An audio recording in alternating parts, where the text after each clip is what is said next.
Bienvenue à votre info web du mercredi 6 novembre. Alors, comme vous pouvez voir, je me tiens toujours encore une fois au cinéma de Belleuil. Aujourd'hui, je vous parle cette fois-ci de l'exposition de l'artiste Daniel Moller. C'est en fait la dernière journée pour aller visionner son exposition qui s'appelle Plaisir urbain. Alors, c'est une collaboration avec la Corporation du Fort Saint-Jean. Et encore une fois, cette artiste nous amène dans un univers où elle met des personnages, beaucoup de couleurs et beaucoup de textures également. Cette fois-ci, je vous parle d'un spectacle qui se passe en plein jour à partir de 13h aujourd'hui à la Maison Villebon. C'est Angélique Durisseau qui présente un hommage à Plume la Traverse.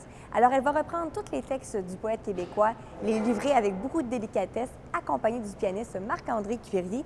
Comme je le disais, c'est à partir de 13h, donc il reste quelques temps pour vous trouver un billet parce que c'est à l'affiche complet, mais parfois il y a des billets oubliés peut-être. Alors, je vous souhaite de profiter pleinement de ce spectacle.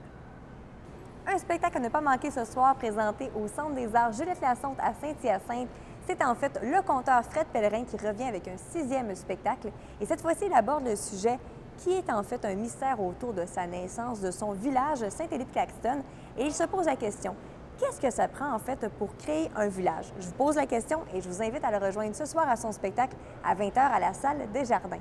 Également, je vous invite à visionner les émissions présentées à TVR9 et on se retrouve demain pour un autre info web.